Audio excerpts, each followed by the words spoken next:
बांग्लादेश के 39 जिलों में हिंदुओं को निशाना बनाया जा रहा है। लगातार घरों में तोड़फोड़ की जा रही है, मंदिरों में तोड़फोड़ की जा रही है, जिनकी तस्वीरें भी सोशल मीडिया पर लगातार वायरल हो रही हैं। तस्वीरें हम भी आपको दिखा रहे हैं। एक बड़ा अपडेट आपको दे देते हैं कि कई हिंदू देवताओं की मूर्तियों को तोड़ा गया है, भ्रमित किया गया है और हिंदू नेताओं की हत्या भी की जा रही है। हिंदुओं के घरों को जलाया भी जा रहा है, हिंदू महिलाओं को अगवा भी किया जा रहा है। राजनीति से जुड़े हिंदू नेताओं को निशाना बनाया जा रहा है और वो लोग अपनी जान बचाने के लिए लगातार भागते नजर आ रहे हैं। वर्ल्ड हिंदू फेडरेशन के मुताबिक बांग्लादेश में रहने वाले 2.5 करोड़ हिंदू असुरक्षित हैं और हिंदुओं पर हमला तेज होता जा रहा है। इसी को लेकर लगातार बैठक भी हो रही है। सर्वदलीय बैठक भी कल हुई है, जिसमें यही रणनीति तय की गई है कि किस तरह से जल्द जो वहां भारतीय फंसे हुए हैं उनको सुरक्षित किया जाए।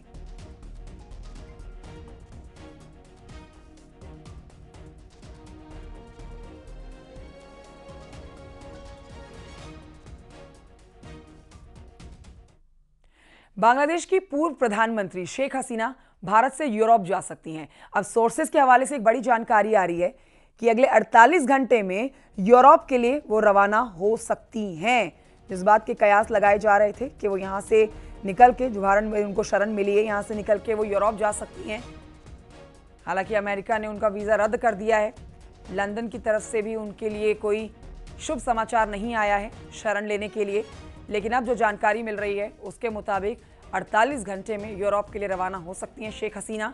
शेख हसीना को राजनीतिक शरण की मंजूरी का इंतजार है। अब यूके के ठंडे रुख के बाद अमेरिका ने शेख हसीना का वीज़ा जो है रद्द कर दिया है। ये एक बड़ा झटका शेख हसीना को लगा, लेकिन अब जो सोर्सेज बता रहे हैं उसके मुताबिक जल्द ही कुछ ही घंटों में यूरोप के लिए रवाना हो जाएंगी। यूरोप के किस देश में वो शरण पाती है ये देखना बहुत जरूरी हो जाएगा। बांग्लादेश में जो हिंसा भड़की हुई है, यह अंतर्राष्ट्रीय खबर पूरी दुनिया में इस समय है। ये तस्वीरें आपको दिखा रहे हैं, एक बड़ा अपडेट आप तक पहुंचा रहे हैं। बांग्लादेश के खराब हालात, जहां पर बांग्लादेश की पूर्व प्रधानमंत्री जो इस समय भारत में शरण लिए हुए हैं शेख हसीना, वो यूरोप जा सकती हैं अगले 48 घंटे में। ये बड़ी जानकारी आप तक पहुंचा रहे हैं। सोर्सेस के हवाले से खबर आ रही है। हालांकि इस बीच एक बड़ा अपडेट आपको दे देते हैं। यूएस ने, अमेरिका ने उनका वीजा रद्द कर दिया है। साथ ही लंदन से जो उनको उम्मीद थी, यूके से जो उनको उम्मीद थी शरण मिलने की, यूनाइटेड किंगडम ने भी उनकी उम्मीदों पर पानी फेर दिया है। लेकिन अब यूरोप की तरफ रुख कर रही हैं वो। 48 घंटे में यूरोप के लिए निकल सकती हैं।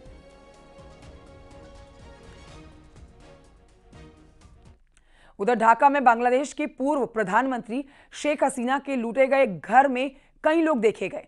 इससे जुड़े हुए जो वीडियोस हैं सोशल मीडिया पर लगातार वायरल हो रहे हैं। वहां से जो तस्वीरें सामने आ रही हैं वो भयावह हैं, हैरान करने वाली हैं। दिखा रहे हैं आपको वो तस्वीरें। देखिए किस तरह से लूट मचाई गई है यहाँ पर लोगों की तरफ से। प्रदर्शनकारियों ने बांग्लादेश की पूर्व प्रधानमंत्री के घर को लूट लिया है, तहस नहस कर दिया है, उनकी साड़ियां लूट ली हैं, उनका सारा सामान लेकर निकल गए हैं। यही नहीं, वहां खड़ी कार को भी उन्होंने आग के हवाले कर दिया है। घर भी जलाया है, वाहन भी जलाए हैं, लूट भी मचाई है। घर की दीवारों पर शेख हसीना विरोधी तकरीरें लिखी नजर आई हैं। यही नहीं, शेख हसीना के घर से लोग उनका सामान, चाहे वो टीवी हो, फ्रिज हो, एसी हो, कूलर हो, सारा सामान लेकर जाते हुए लोग नजर आ रहे हैं। बांग्लादेश जिसकी ये हालत, जिसकी ऐसी तस्वीरें जो निकल कर आ रही हैं, पूरी दुनिया में किसी ने ऐसा नहीं सोचा था कि रातों रात बांग्लादेश की तस्वीर ऐसी हो जाएगी। मुल्क की आवाम ही प्रधानमंत्री का ये हाल कर देगी।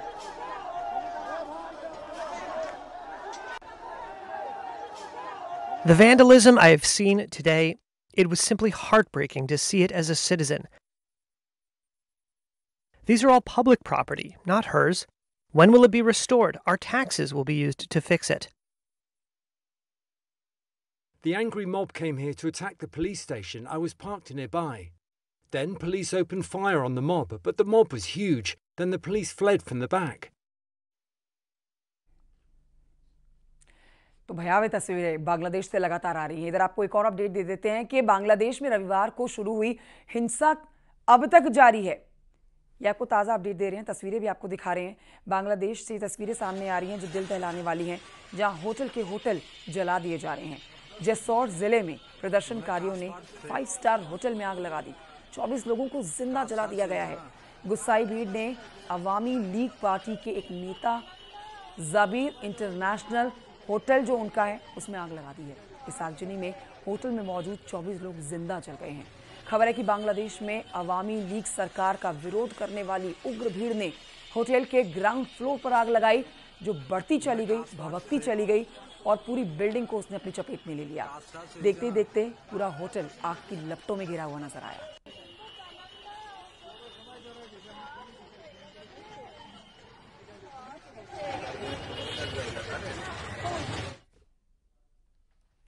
बांग्लादेश में भड़की हिंसा से जुड़े कई अपडेट्स हम आप तक पहुंचा रहे हैं। एक बड़ा अपडेट आप तक पहुंचा रहे हैं कि अगले 48 घंटे में शेख हसीना भारत छोड़ सकती हैं। वहीं दूसरी तरफ बांग्लादेश में एक होटल में उपद्रवियों ने जिंदा जलाए हैं 24 लोग। इस बीच हिंसा और बढ़ती जा रही है। तख्ता पलट होने के बाद भी जो असली मास्टरमाइंड है उनके नाम जो सामने आ रहे हैं वो हैरान करने वाले हैं। रिपोर्ट्स की माने तो शेख हसीना सरकार के तख्ता पलट के पीछे बांग्लादेश के मुख्य विपक्षी दल बीएनपी के कार्यकारी अध्यक्ष और पूर्व प्रधानमंत्री खालिदा जिया के बेटे तारिक रहमान का हाथ है। माना जा रहा है कि तारिक के साथ इस साजिश में पाकिस्तानी खुफिया एजेंसी आईएसआई भी शामिल है। देखिए रिपोर्ट।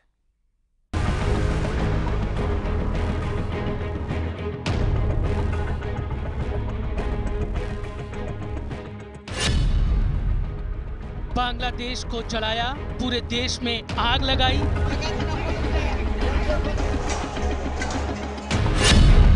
दंगे में पूरे देश को झोंक दिया, लोकतंत्र की हत्या की।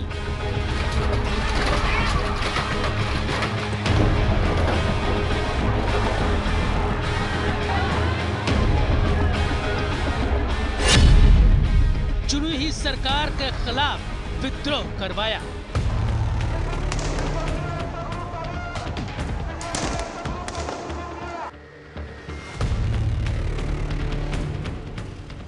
यह है बांग्लादेश में तख्ता पलट का सूत्रधार, जिसने आईएसआई की मदद से हसीना के खिलाफ साजिश की। 6 साल से वो कर रहा था तख्ता पलट की तैयारी। नाम है तारिक रहमान। ये बांग्लादेश में मुख्य विपक्षी दल बांग्लादेश नेशनलिस्ट पार्टी का कार्यकारी अध्यक्ष है और पूर्व प्रधानमंत्री बेगम खालिदा जिया का बेटा है।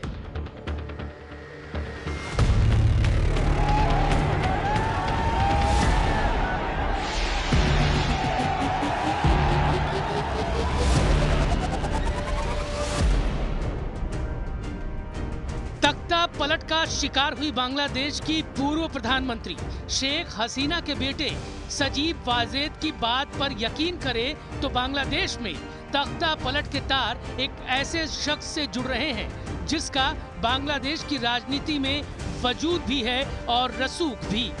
शेख हसीना के बेटे सजीब वाजेद के मुताबिक बांग्लादेश में जारी हिंसा और तख्ता पलट के पीछे कोई और नहीं बल्कि बांग्लादेश नेशनलिस्ट पार्टी यानी बीएनपी के कार्यकारी अध्यक्ष तारिक रहमान हैं। तारिक रहमान बांग्लादेश नेशनलिस्ट पार्टी के कार्यकारी अध्यक्ष हैं। पूर्व प्रधानमंत्री खालिदा जिया के बड़े बेटे हैं तारिक रहमान। कई बड़े मामलों में तारिक रहमान को अदालत से सजा सुनाई गई है। फिलहाल लंदन में रहते हैं तारिक रहमान। पूर्व प्रधानमंत्री शेख हसीना के बेटे सजीब वाजेद के मुताबिक बांग्लादेश में ऐसी तख्ता पलट की साजिश 6 साल पहले से रची जा रही थी। इंतजार सिर्फ एक ऐसी घटना का था जिसका सहारा लेकर इस साजिश को अंजाम दिया जा सके। शेख हसीना सरकार ने सरकारी नौकरियों में 1971 युद्ध के स्वतंत्रता सेनानियों के परिवारों का आरक्षण बढ़ाया तो साजिश रचने वालों को मौका मिल गया। सजीब वाजेद के मुताबिक खास प्लानिंग के तहत हिंसा की आग पूरे देश में भड़काई गई, जिसका अंजाम सरकार के तख्ता पलट के रूप में सामने आया। खुफिया रिपोर्ट्स की माने तो इस प्लानिंग में बीएनपी के कार्यकारी अध्यक्ष तारिक रहमान के अलावा पाकिस्तान की खुफिया एजेंसी आईएसआई भी शामिल थी। खुफिया रिपोर्ट्स के मुताबिक आईएसआई ने तारिक रहमान की तख्ता पलट में मदद की।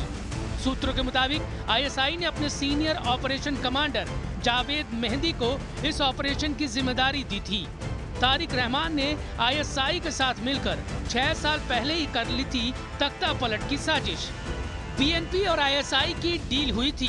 2018 से हो रही थी तख्ता पलट की साजिश। तारिक रहमान से आईएसआई की पहली मीटिंग लंदन में हुई। तख्ता पलट की साजिश के लिए दूसरी मीटिंग सऊदी अरब में हुई। तारिक रहमान की आईएसआई से कई मुलाकातें यूरोप के कई मुल्कों में हुई। आईएसआई ने ही तारिक रहमान की पार्टी से जमात इस्लामी का गठबंधन कराया। प्लानिंग के तहत जमात के स्टूडेंट विंग को ढाका यूनिवर्सिटी में फिर से मजबूत किया गया।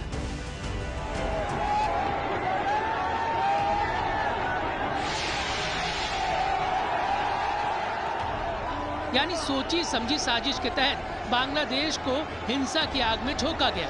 पूर्व प्रधानमंत्री खालिदा जिया के जेल में होने के चलते उनके बेटे तारिक रहमान ने 2018 में बीएनपी का सारा कामकाज अपने हाथ में ले लिया।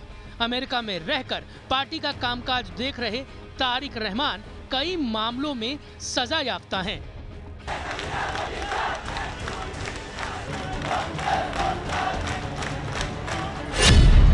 तारिक रहमान पर साल 2013 में मनी लॉन्ड्रिंग के आरोप लगे थे, जिसमें पहले तो ढाका कोर्ट ने उन्हें रिहा किया, लेकिन हाई कोर्ट ने 7 साल की सजा सुनाई। 2018 में जब खालिदा जिया को ऑर्फनेज ट्रस्ट घोटाले में 5 साल की सजा सुनाई गई, तो उनके बेटे तारिक रहमान को भी 10 साल की सजा हुई। 2018 में ही 2004 की एक रैली में तत्कालीन विपक्षी नेता शेख हसीना पर ग्रेनेड हमले के आरोप में तारिक को आजीवन कारावास की सजा सुनाई गई। हत्या के 2 मामलों में और एक्सप्लोसिव एक्ट के तहत तारिक को 3 बार उम्र कैद और कई धाराओं में 20 साल कैद की सजा सुनाई जा चुकी है। 2021 में मानहानि के एक और मामले में तारिक को 2 साल कैद की सजा सुनाई गई। राष्ट्रपिता बंगबंधु शेख मुजीबुर रहमान पर अभद्र टिप्पणी के आरोप में भी तारिक पर मामला दर्ज किया गया। इस मामले में तारिक पर 10,000 टके का जुर्माना लगाया गया और पेमेंट डिफॉल्ट करने पर 6 महीने की जेल की सजा भी सुनाई गई। माना जा रहा है कि बांग्लादेश की अंतरिम सरकार में शामिल होने के लिए तारिक रहमान जल्द ही वापस बांग्लादेश लौट सकते हैं। तारिक की मां और पूर्व प्रधानमंत्री खालिदा जिया भी जेल से बाहर आ रही हैं।